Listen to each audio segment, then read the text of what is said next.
Mga kababayan ko, magandang gabi po sa inyong lahat.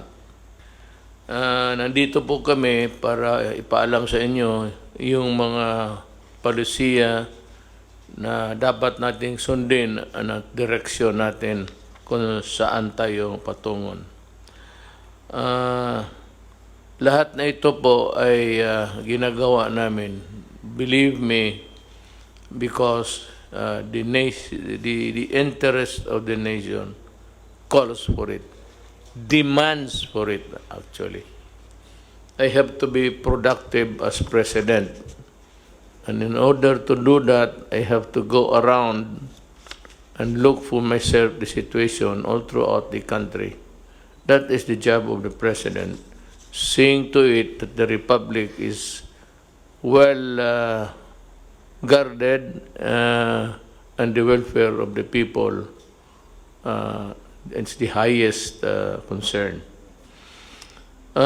Itong klase po, nandito si Secretary Briones. She will tell us what is her policy and what are her plans for the studentry, mga estudyante. She's here to explain to you, and maybe isali ko na yung deadline ng tuition. Yung tuition ho sana, I hope that you'd allow a staggered payment or installments lang po sa mga eskwelahan. And for those who have really nothing to come up to sa bayaran, you have the land bank, and kindly listen to the rules, kasi itong land bank bubuksan namin and you can borrow money to finance the education of your children. Lahat ito, pupunta ito sa talagang negative. Meaning to say that we are hard-pressed in our finances, but we have to place the premium of education, so that this would be another round of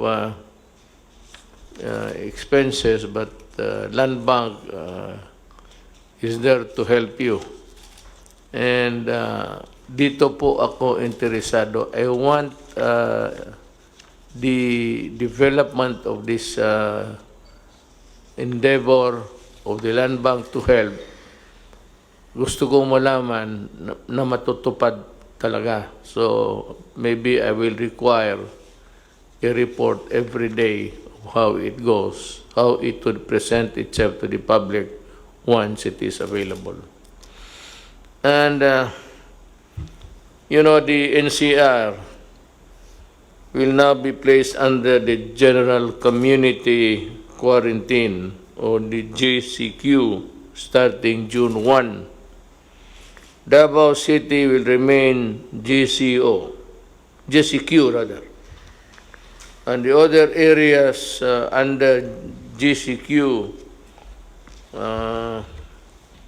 ano itong ating task force, the regions that would remain under GCQ will be regions 2, 3, 4A, and Pangasinan, Albay. Yan sila until we have reviewed the general situation. We are not happy to put you in this place, but after review, maybe we can. But just let me tell you today that of those who are of late infection or those arriving in the country, we have a spike of about 5,000. Secretary, 500 rather, sorry, 500 lang. and Secretary Duque will expound more on that. The rest of the country will be placed under modified general community quarantine. Again, the rest of the country will be placed under modified general community quarantine. That is very clear now. In other areas, it will be again on a piecemeal basis, depending on the viability of the place to meet the challenges of COVID. But from time to time, Secretary Roque would give us the places where there will be changes. The opening of the airports. I have asked Secretary Tugadi, and he will have his time later to explain what are his plans. We would like to know, sabay-sabay tayo. Then dito sa assistance ng OFW, we are coordinating with every government agency to help them. Sana po hindi na ito maulit yung there was this stranded Filipinos not knowing where to go and when. And we decided immediately that they be returned to their home provinces. Nangyari po ito, halos sa kanila nakauwi na. But we are expecting the 300,000 something that Secretary Bellew has communicated to us. And that would be also a problem again. But this time, we should know what to do. It's a matter of calibrating every arrival and maybe sending immediately, if possible, the overseas workers coming in first. Unless, of course, they are detained because of they are sick of COVID. I mean, sick, talagang kailangan ng ospital.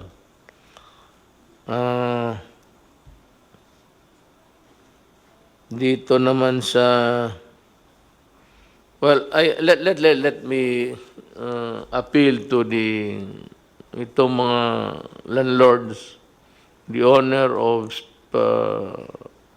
lahat na, malls, bazaars,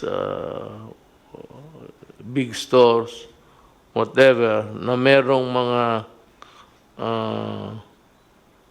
anong tawag nito, yung franchise nila sa may mga different stores selling different anything. What you have is you own the big building to be rented out. Marami dito sa kanila po gusto ninyo na magbayad ng 50% even if they are not operating. Actually, I am at a loss really to explain to you how. But you know, when you collect from somebody who is not earning at all, it's practically flogging a dead horse. Kung patay na yung kabayo, baski gaano mo kahampas dyan, di na mabubuhay yan. And that is what's happening. If they are not earning, where will they get the 50% to pay? If not the 100% that you'd want to collect. So, it seems to me a problem, but I would like to appeal to the owners of the buildings, of the malls and everything. Ganito na lang, just pray everybody has a God. just pray that the vaccine, ang target nila is September. September, I think China will be able to distribute, if I'm not mistaken, and the other countries are catching up. Everybody is at it, so they are really trying their very best. Kaya lang, itong China, hindi ito hambog.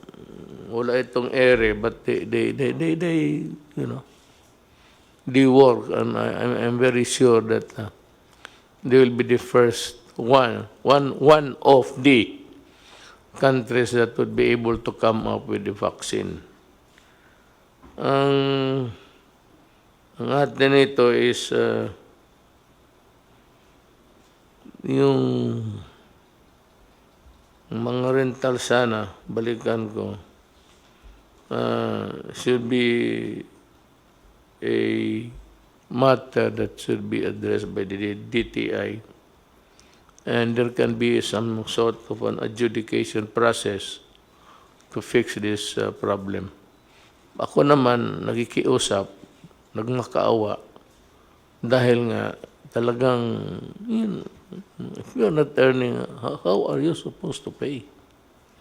So, maawa naman tayo sa mga kababayan natin. Let us help one another.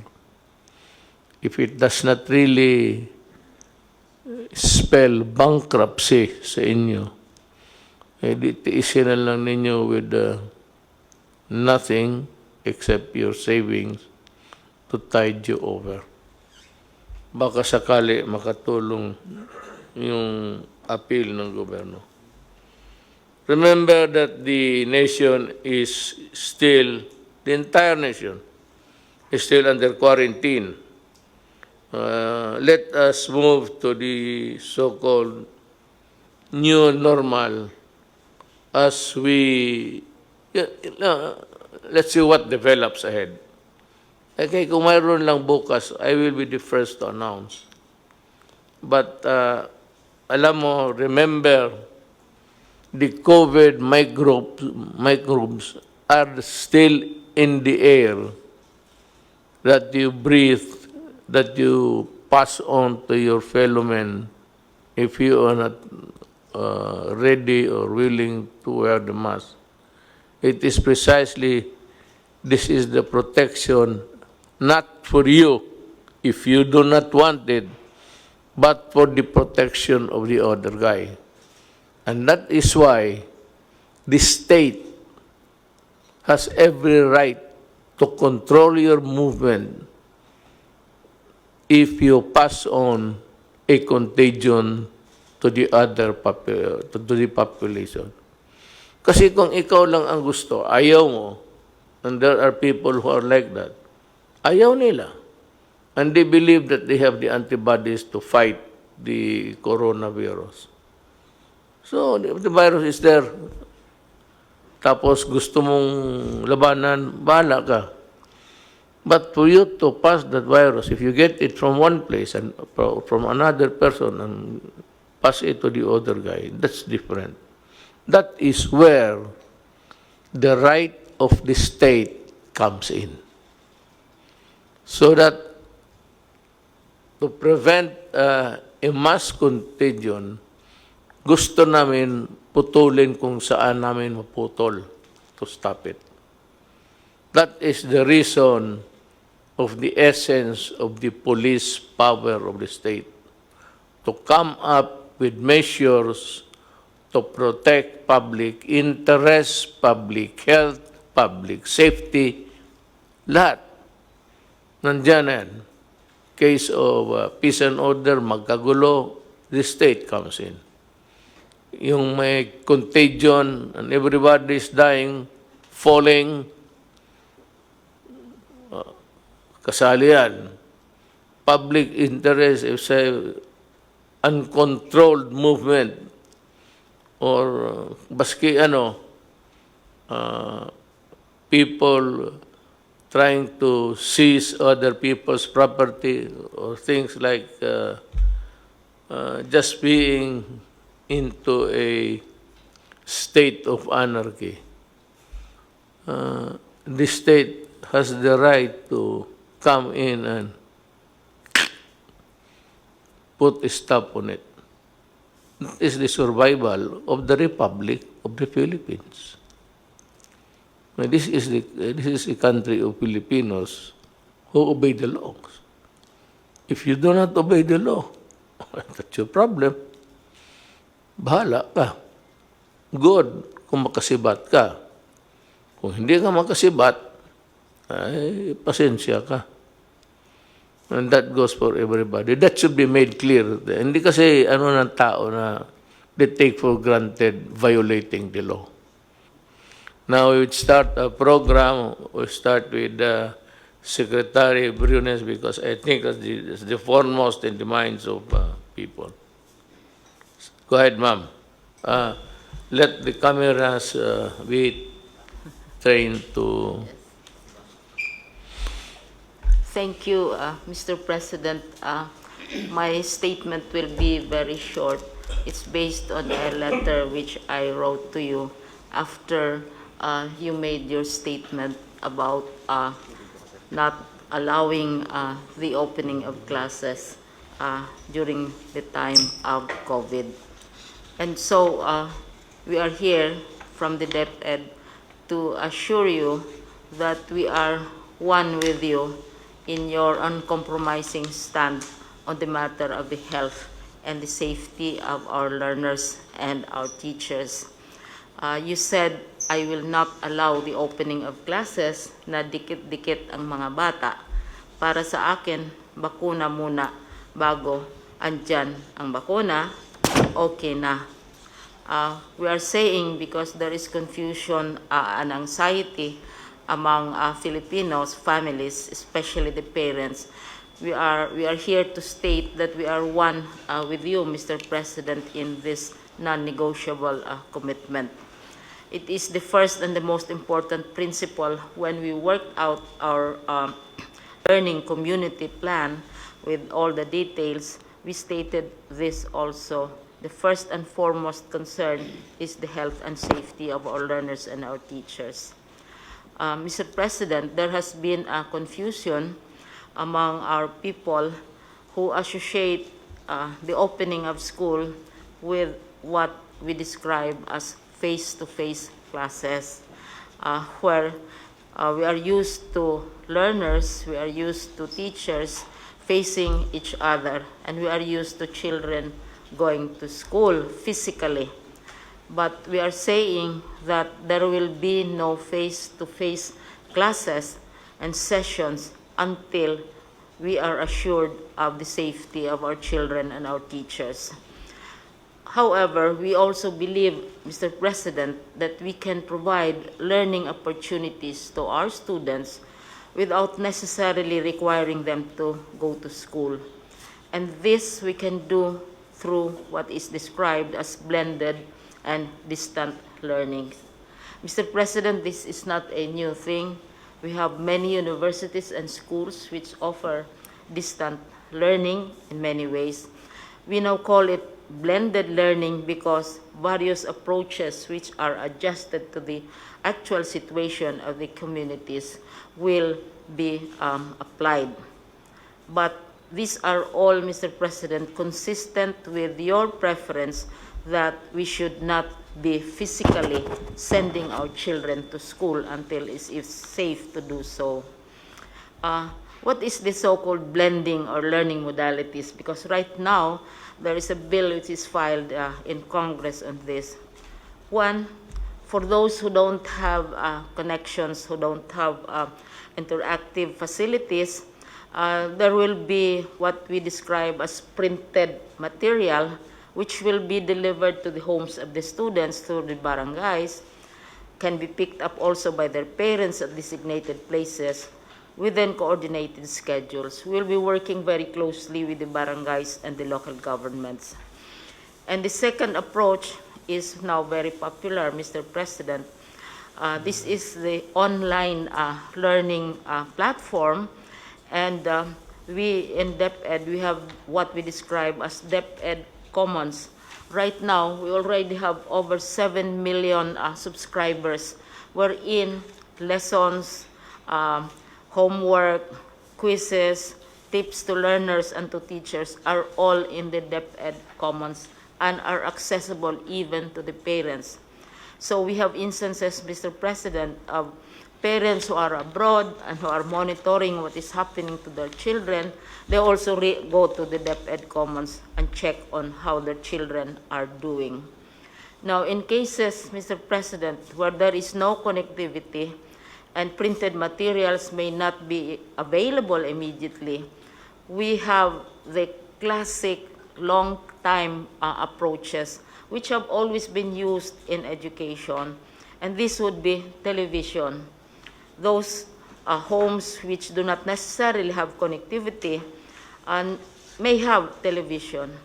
And the most and the best used approach, of course, is radio-based instruction. Kasi ang television, mga 1950s, 60s, radios have been around since the 1800s when it was first invented. And we know that 2 world wars were won through radio messages and not necessarily computers and so on.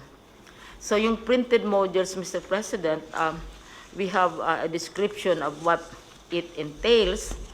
And then also, on the matter of online, ito yung popular talaga, it's gaining popularity, online distance learning with already 7 million subscribers. And we assume here that they have access to internet. And one worry is, how about the students and the teachers? Do they have access to laptops? We made a survey, Mr. President, of teachers, more than about 788,000 of them, to find out whether they have laptops or desktops in their homes. More than 80%, nearly 700,000 have laptops or desktops in their homes, because teachers acquire these for various uses. They have family members abroad or friends, etc., etc. So this is a very, very popular mechanism for dispensing education. Now, for those who don't have access to interconnectivity, then we have television. Right now, Mr. President, 15% of television time, this is provided by law, should be dedicated to programs designed for children. So there are already existing educational programs on television stations. What we need to do is to utilize these programs to transmit our curricula. And we are working out how to do this. For example, Mr. President, PCOO is volunteering its TV facilities and also IBC 13, which is radio, for the utilization of lessons through radio and television. Radio and television for those who don't have access to a computer. Now, radio-based instruction is quite popular, Mr. President, because right now, municipalities are volunteering. Usually, municipalities have their radio stations. Cities have radio stations. There are local radio stations, and big networks also have radio stations. And many of them have lessons, which yung tawag nyon is schools of the air. Mayroong mga religious groups, they give lessons in agriculture, lessons in whatever sciences over the air, because alam nila not everybody has access to television or to online computers. So ito yung pinaka ancient, pinakamatandang paraan for teaching as an alternative to face-to-face. Now, Mr. President, what we are doing in the regions is, the regions are different from each other. Some regions have many islands, some regions have many mountains, some regions have interconnectivity, and so on and so forth. So what our regions are now doing is to translate our curriculum from curriculum for lecture, the teacher lectures the children for long periods of time. It has to be translated, one, into digital modes sa platforms natin, into television programs, because children have to be taught through in a different way. Iba yung effect ng television programs because their attention span can be very brief as well. And then also converted into radio scripts. So this is where much of the work is now being concentrated. What we are saying, Mr. President, is that we fully and completely support your stand that our children should not be exposed to the dangers of COVID-19 physically, but we are also offering opportunities for them to continue their studies and their learnings. And some people ask, are we prepared? What we are trying to do, Mr. President, are not really new. Hindi naman to bagong invento, because distance education, many universities have distance education programs. Many local governments have radio stations. We are utilizing existing ways of communication without necessarily requiring our children to go to school. So they can still go to school, they can still study, teachers can monitor them as well as their parents. So ito yung namin, Mr. President, which we would like to share with you, and we seek your approval of our alternative ways of learning, which are already existing right now.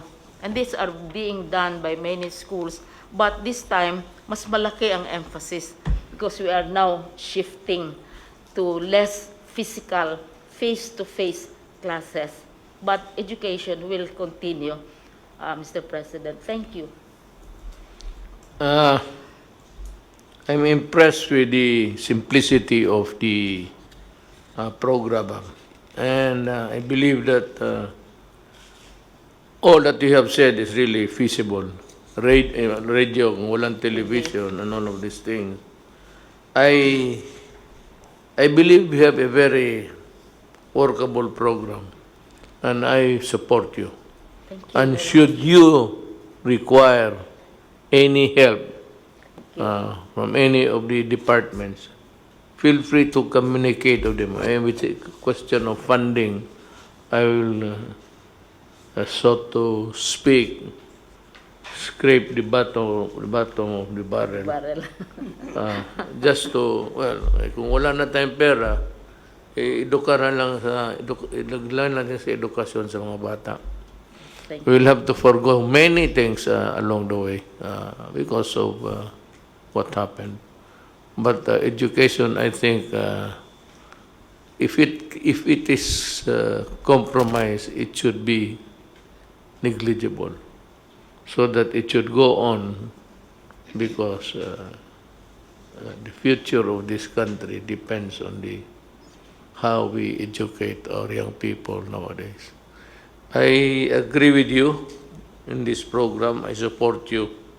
And if there's anything that we can do, the ALG and or whatever, we will Thank you very much, Mr. President. endeavor to help you. Thank you. So, with that, we're through with education. I would just like to announce to the public, as of today, we have a total number of COVID cases of 15,588. Now, the recoveries, 92 new ones, with a total of something like 3,598 to date.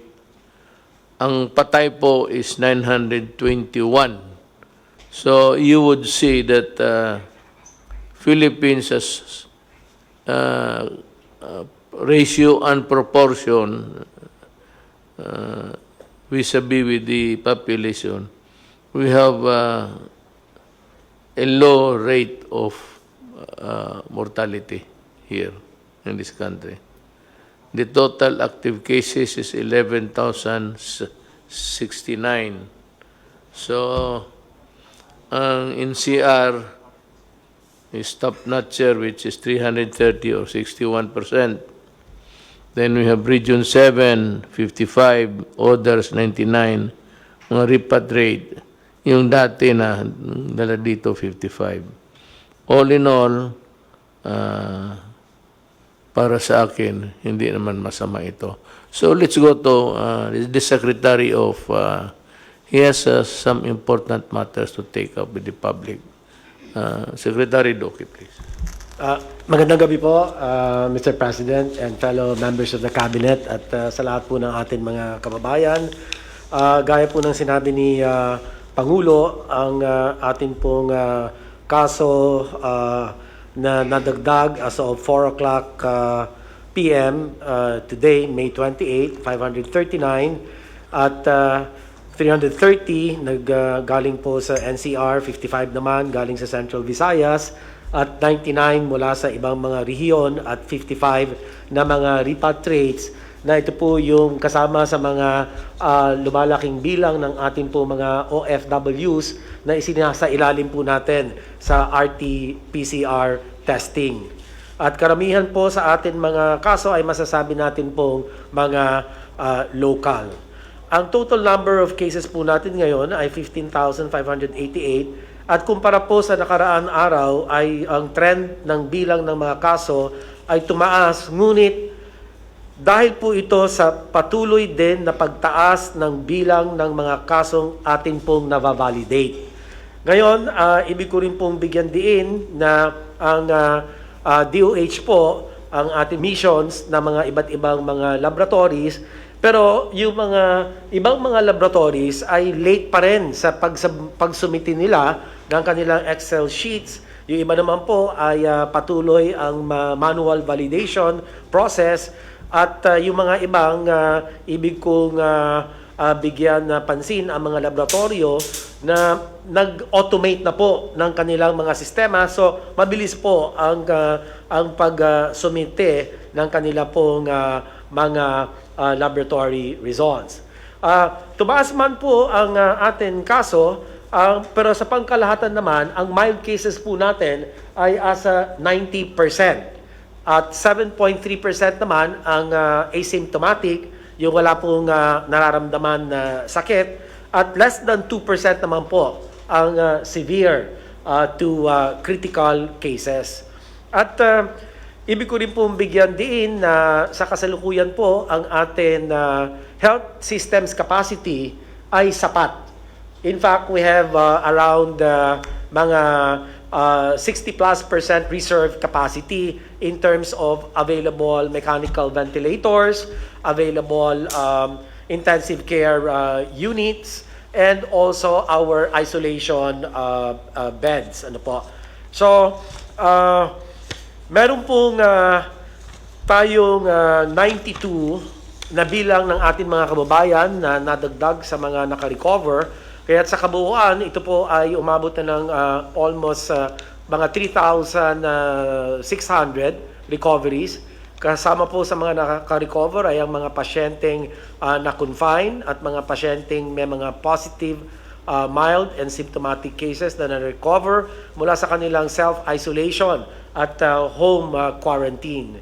Ngunit malungkot po kami na meron po tayong mga 17 na mga kababayan na dagdag sa bilang ng atin mga pumanaw dahil po sa sakit na COVID-19. At kami po ay nakikiramay sa mga pamilya na ulila bunsod po ng pagpanaw ng atin pong 17 mga kababayan. Yun lang po, Mr. President, ang akin update po. Maraming salamat, sir. Thank you, Secretary Duque, for that report.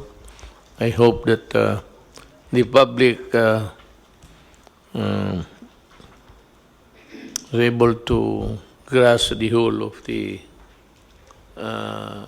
dimensions na binigay ni Secretary Duque for your information. Now I'd like to call on Secretary Tugade if he has something to say about the airports and other, not only the airports, but other means of transportation under your department. Yes, Mr. Mayor, magandang gabi po. Let me predicate what I'm going to say and present by saying that while the mandate of the Department of Transportation and Kagawaran ng Transportasyon is to provide transportation, mobility, and convenience amongst its population, it is now also vested with the responsibility that the Department of Transportation must help in preventing the spread of the coronavirus. This having been said, the approach of the Department of Transportation is partial, gradual and calculated, and more importantly, by phases. Kaya nga ba't kung ang tatanungin, ano yung gagawin ng Department of Transportation in transitioning from MECQ to GCQ? Allow me to state and addressing immediately the query of the Mayor in saying, ano ang mangyayari sa mga paliparan sa mga airport? Ganito po yung polisiya na gusto naming mangyari sa paliparan at airport. Una po, ngayon ho concentrated yung international landing and takeoff doon po sa NAIA 1, Terminal 1, 2, 3, and 4. Ang gagawin po namin once we transition from MECQ to GCQ is to expand the international aviation gateways to include Clark, Cebu, and Davao. Mahalaga hong sasabihin namin na as we expand the international gateways, aviation gateways, kaakibat ho nito yung plano namin magtayo ng mga test laboratories. Meron na hong matatapos na laboratory testing sa Clark, meron na hong matatapos sa Cebu. Ito po, pag nagawa ito, mahalaga ho ito. Kasi kung darating ho yung mga pasahero from international sa mga primary gateways na ito, kailangan ho yung testing facilities nandoon. Kaya nagkakapit bisig ho kami sa Department of Health saka sa Red Cross na kung saan mapadali yung accreditation ng mga laboratories na to. Mahalaga ho na sabihin na while we put up the testing laboratories, there are already accredited hospitals which can do the testing in Clark and in Cebu. Kaya nga ho, kung wala pa yung accreditation ng Red Cross or ng DOH, pwede na hong gamitin yung mga paliparan na to. Hangarin po namin na kung sa pag-umpisa ng transition from MCQ to GCQ, hangarin po namin na every 1 or 2 weeks, dagdagan yung international gateways para mapasama yung Zamboanga, Iloilo, Bacolod, and Bohol. Mahalaga ho ito kasi this is one way of decongesting what is happening right now at NAIA Terminal 1, 2, 3, and 4 and putting it in the provinces and region. Bear in mind that we are an archipelago and therefore it is imperative that we spread the aviation centrum of operations to other parts of the country, other parts of the region. Kaya nga ho gagamitin ito. Ngayon, ito po yung international. Kaakibat ho nung international ay yung domestic operation. Iaalaw po namin na magkaroon ng domestic air operation doon po sa GCQ to GCQ. Mahalaga ho ito pagkat gaya ng sinabi ko, tayo ho ay isang archipelago. Kaya nga ba kung magkakaroon tayo ng operasyon sa Mindanao at Bisaya, hindi ho natin ililimit na magmula at magsimula sa Central Luzon yan. Meron na hong Visayas and Mindanao. And we will start what I call, Mr. President, Mayor, Sir, yung tinatawag namin na hub and spoke operation. HUB-SPOKE. Na kung saan, kung darating yung mga malalaking sasakyan sa mga probinsya, magkakaroon ho ng domestic operation yan. In other words, gusto ho natin na magkaroon na ng hubbing operation sa mga probinsya at region natin nang sa ganon, ma-spread yung aviation potentials at maitanim yung punla para sa tinatawag natin not only of domestic mobility but more importantly and so yung domestic tourism. Ito po, Mayor, ang general approach sa aviation. Kung papayagan po ako ng ating mahal na alkalde, presidente, magsabi lang ho ako ng ibang mga pamaraan at panuntunan na gagawin sa ibang transportation sector, kagaya ng tren, ng road, at ng maritime, kung papayagan po ng ating Pangulo. Sasabihin ko ho, kung tayo magta-transition from MECQ to GCQ, on the first day that we transition and it's put into effect, we can already put into operation our train and rails operation. Habang nag-uusap po tayo ngayon, nagsisimula ang ating mga tao sa railways at railways na kung saan sinisimulate nila kung paano maumpisa to. Sabihin ko na lang ho, namarkahan na yung bawat upuan, namarkahan na yung bawat ali, namarkahan na yung pagbili ng ticket, namarkahan na yung queuing. Handa na ho ito. Pag sinabing Lunes, handa ho kami sa Lunes. Bagamat sasabihin ko antemano, wag i-expect na yung operation ng tren is 100%.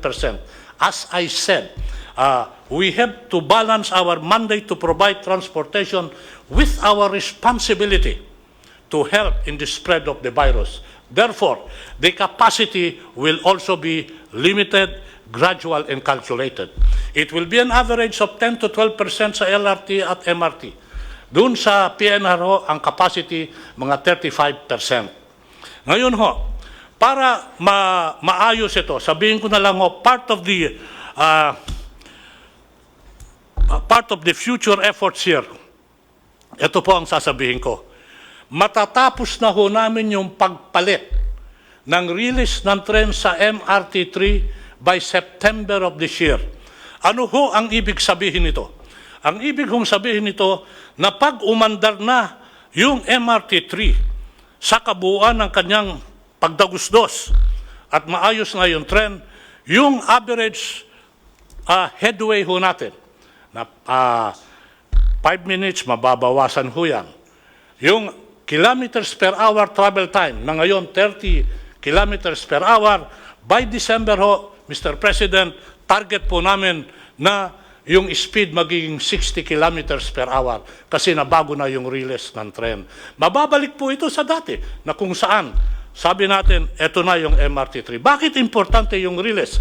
Importante yung release sa katren pagkat, kasi ho, Mr. President, massive ho ang pasahero nito kumpara sa modernized jeepney, sa Grab, sa taxi, mas madami ho dito. Kaya concentrated ho kami dyan. Ngayon, to augment, because limited capacity yung takbo ng tren, meron ho kaming tinatawag na bus augmentation system. Yung bus augmentation system, ganito po yon in generic terms.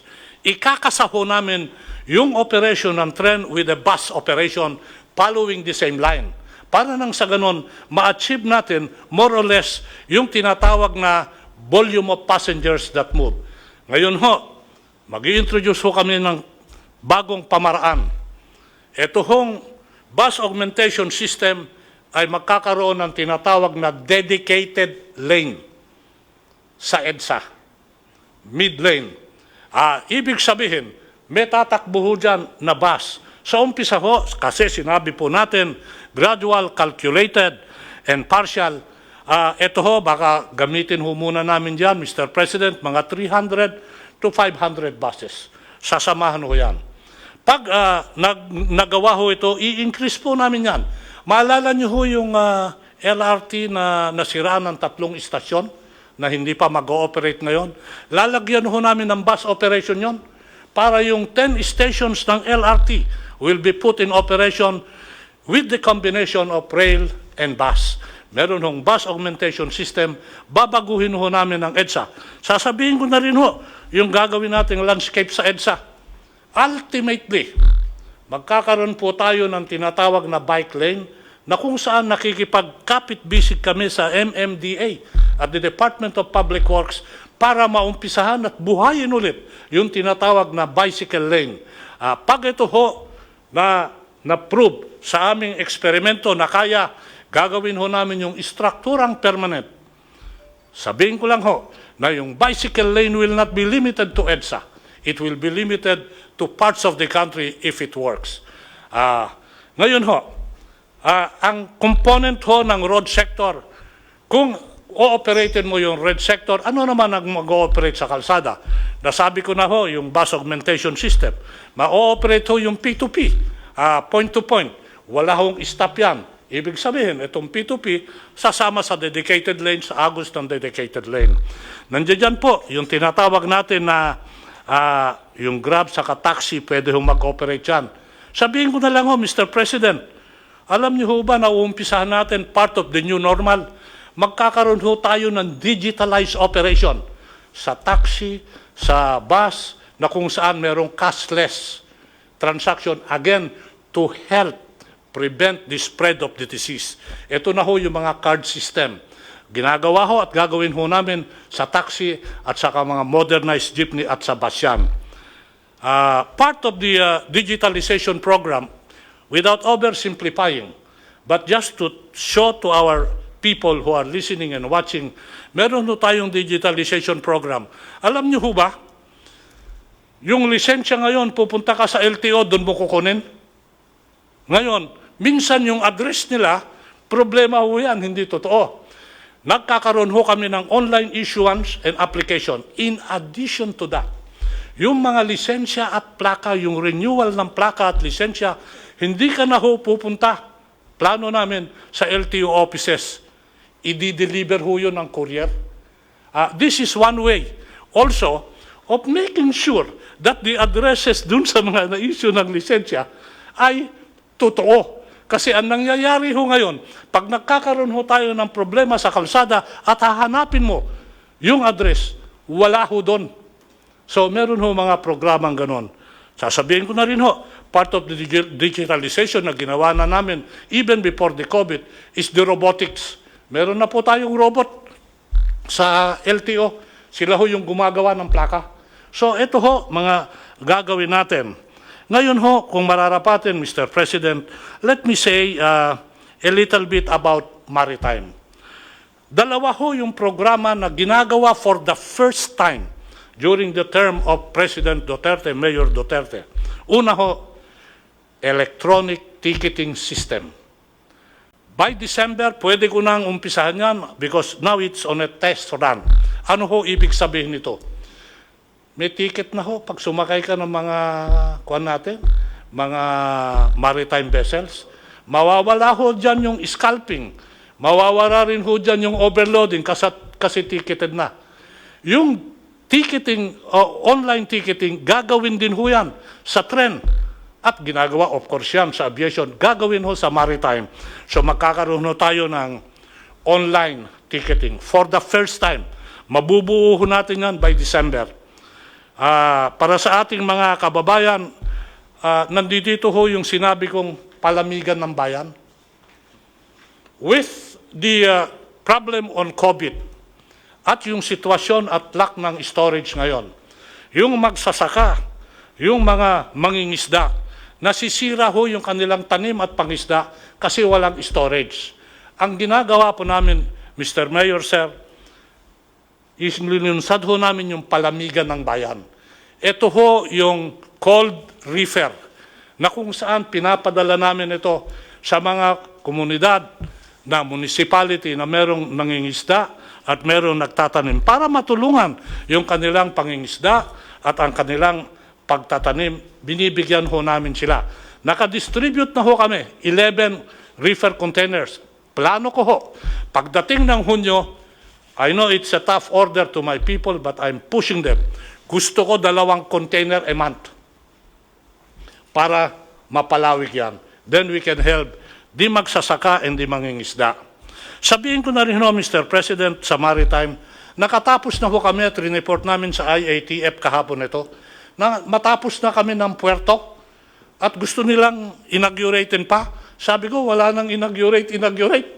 Operatein mo na lang. Mahigit 10 na ho yan. Operatein mo na lang. Wala na tayong inauguration. I hate ceremonies. Basta operatein mo na lang.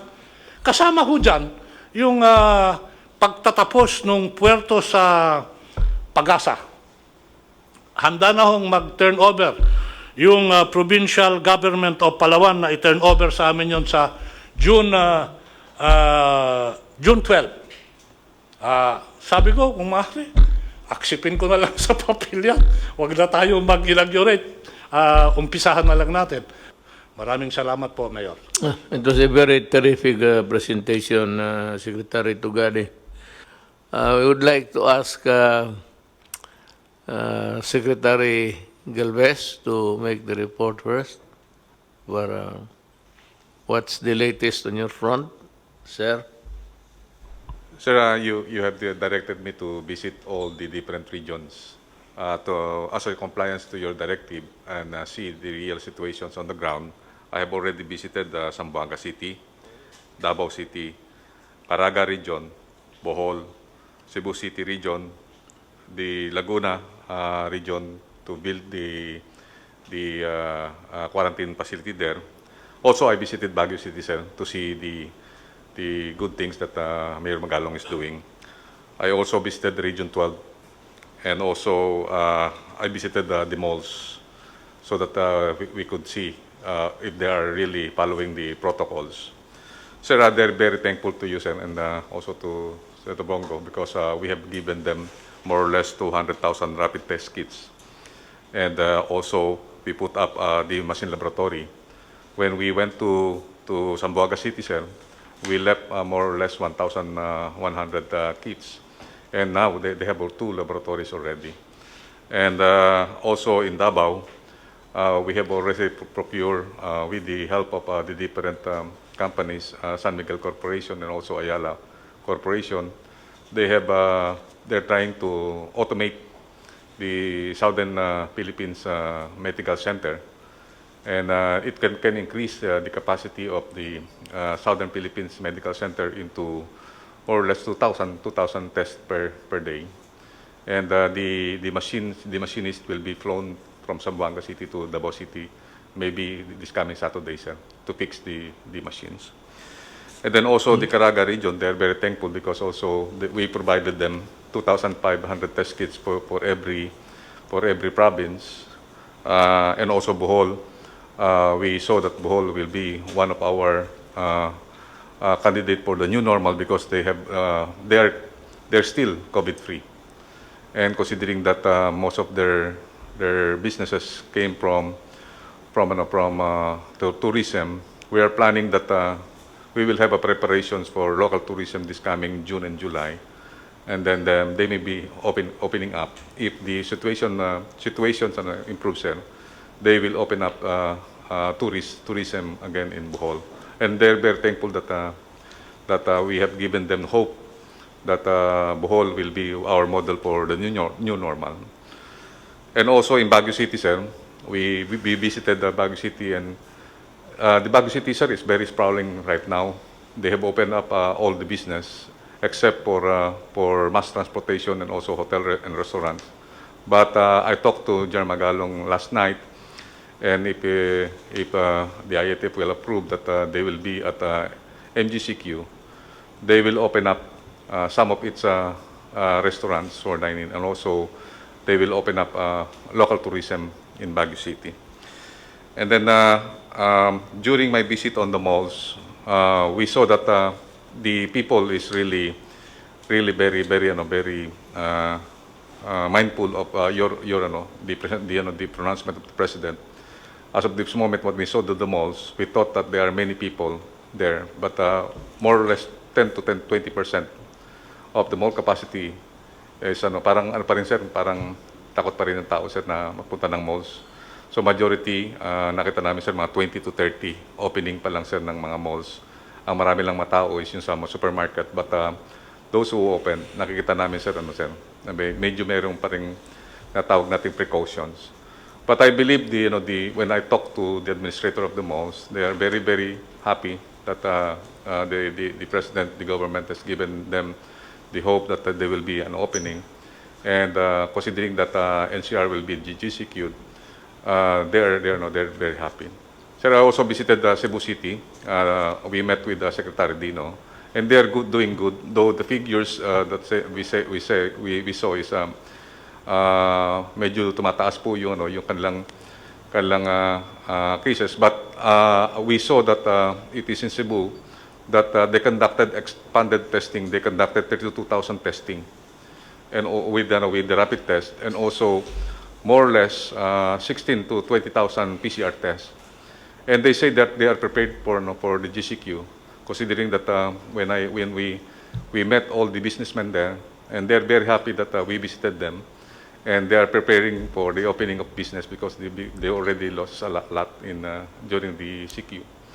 Mr. President, for all those LGUs and businessmen that we have visited, they are very, very thankful that the government is giving them the support, especially when we go there. We brought PPEs, protective personal equipment for the health workers, and also we provided test kits, including rapid test kits, and also we brought all along with us with the PCR equipment. That's all, Mr. President, and I would like to convey the gratitude of our local government officials and businessmen for the visit, sir. And also the gratitude of the nation for your untiring services, General Galvez. Dito sa Pilipinas, hindi tayo nagkulang ng for example, Benji sa Baguio. He's a very good administrator, being a military man. He has that, I said, how to craft a government that is really fit for in your jurisdiction. Maraming mga leaders na ganon, but meron namang iba, and I don't blame them actually. They say that I do not have any quarrel with Richard Gomez, as he was the one who said that he's not going to accept anybody from entering or for that matter leaving the place. Okay mo lang yan, it's a part of maybe the vigilance that a person nurtures in his heart of how to do it. But, you know, there are also constitutional issues that are involved, and those are sacred ones. And for those who are not really pronounced to be infected, positive, there's no reason why you should not accept them, especially those who are returning to their homes from doing a work abroad. Kawawa naman kasi. So, yung constitutional right, there's no really a reason why you should not accept them with open arms. I think this has been understood by everybody. And unless, well, for one, if you are positive, you can stay with the place where government has to provide for the hospitalization.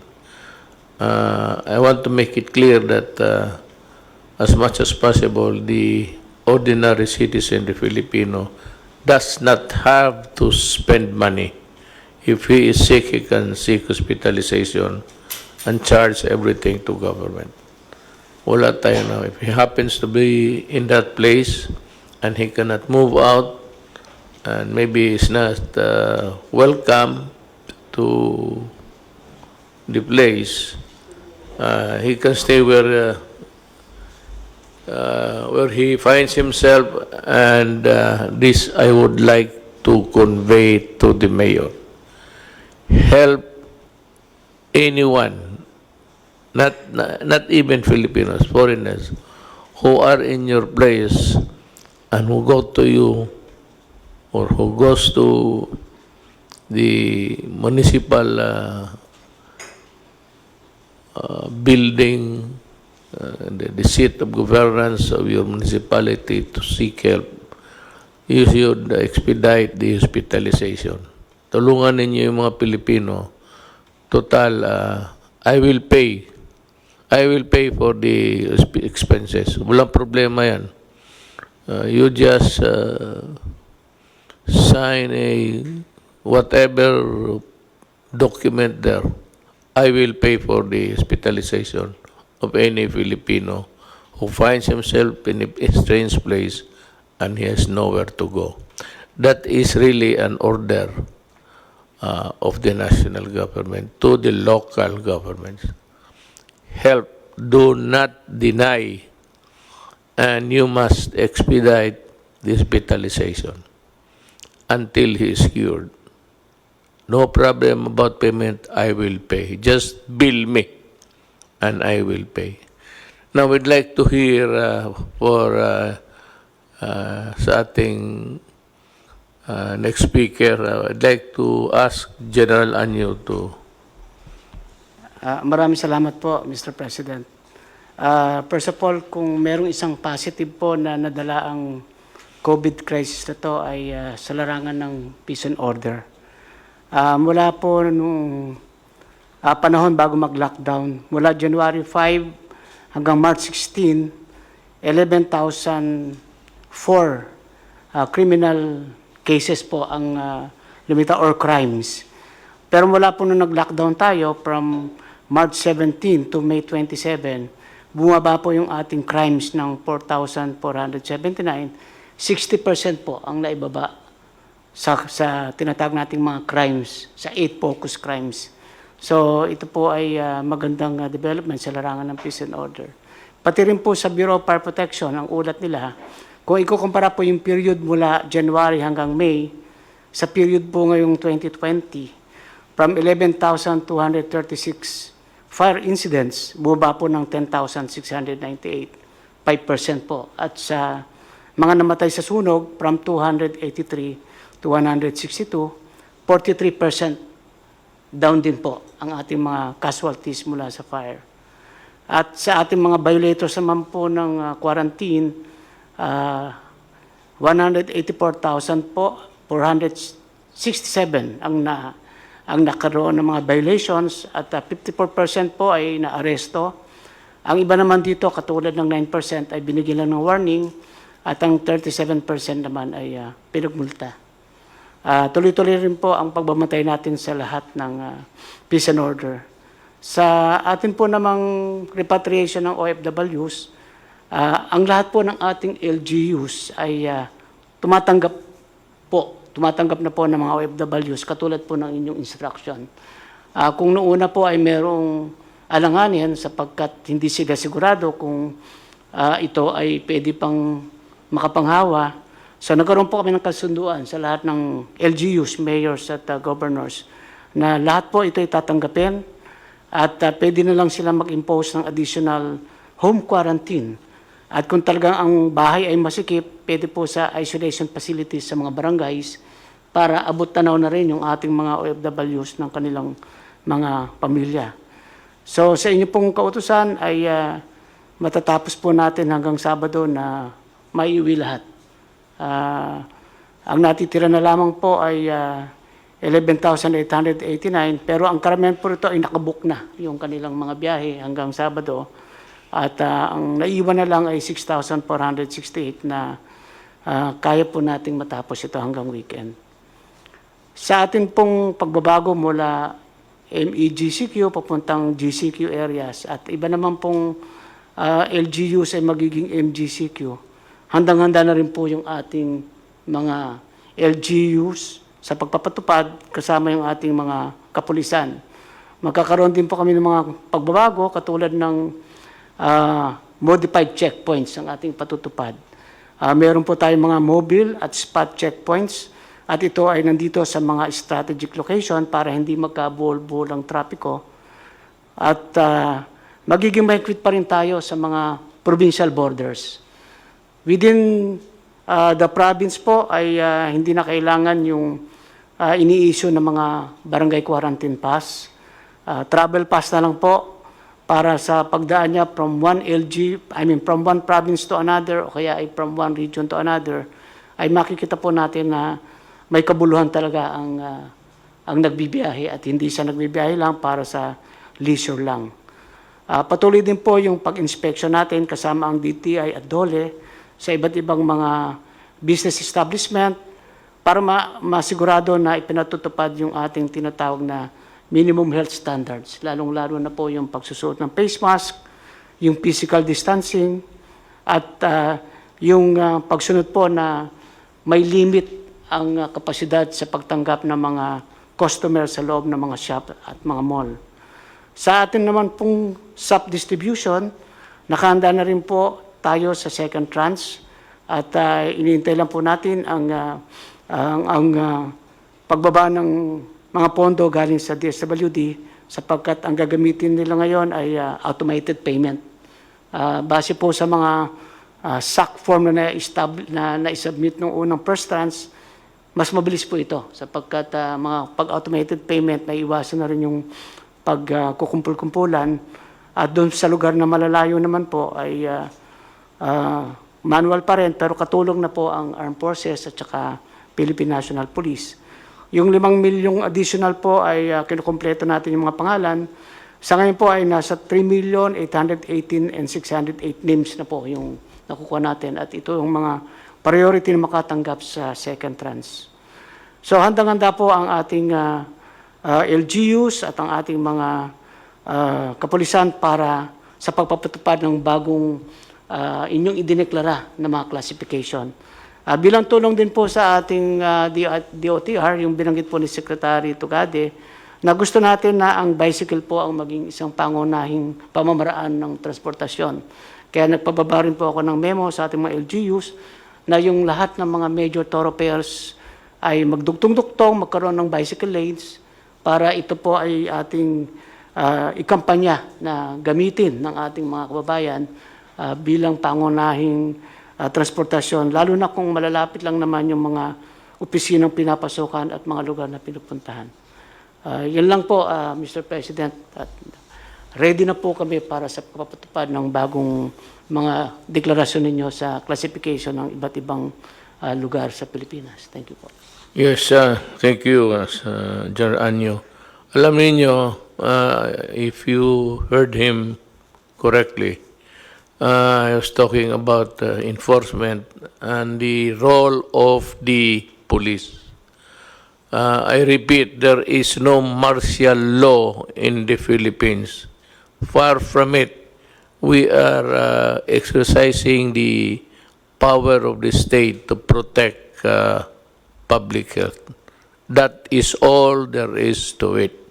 Now, because sometimes enforcement can be a very tedious process in explaining to the ordinary citizen, please understand that these are things which we have to do because it is needed to be implemented.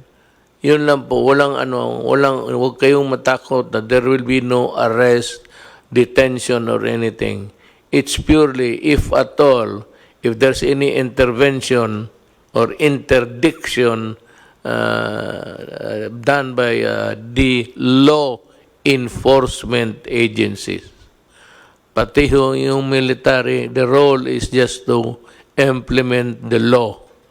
They are called upon to assist the civil government.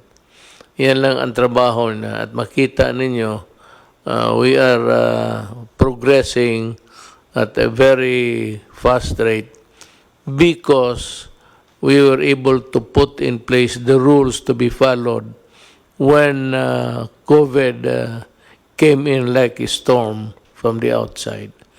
Now, for our last speaker, I'd like to just give the floor to General Lorenzana. Maraming salamat, Ginoong Presidente. Ito po ay dagdag lang sa mga ulat nila General Galvez at saka General Anyo tungkol ito sa mga ginagawa natin sa mga OFWs. Yung pong utos ninyong magpa-uwi tayo ng mga 24,000 OFWs na nasa Manila ay natupad po. Saka nalampasan pa po natin yung bilang na yon. Ang ating naipa-uwi ay 26,590. As of last night, meron pang mga OFWs niyan, kasama na yung mga bagong dating na 77,569. Ngayong araw na ito, umalis na, umuwi na yung 3,597. Meron pa titirang 3,972 na pwede na makakauwi nitong linggong ito. Mr. President, yung ating sistema ay naayos na natin. Medyo nagkabuhol-buhol ng una dahil marami tayong mga na salubong na problema. Pero naayos na po natin ito dahil pinag-isa-isa natin. Kipag-unayan kami sa DOTR, sa DILG, at saka sa DOLE. Dahil lahat po ng mga ahensya na yan ay may pakialam sa OFWs. Mula ngayon hanggang katapusan ng Hunyo, sabi ni Secretary Bello ay may darating na 40,000 na OFWs. We can assure you that okay na yan, maayos na natin yan. And we ang target po namin ay hindi magtatagal na 4 na araw yung mga OFW rito at makakauwi na sila.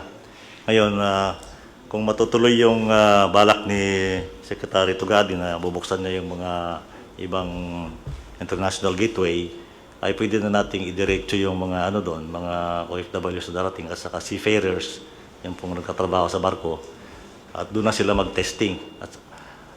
At least malapit na sila sa mga pamilya nila, hindi na sila malulungkot kung sila ay nadadalaw ng pamilya nila, kung naka-quarantine man sila.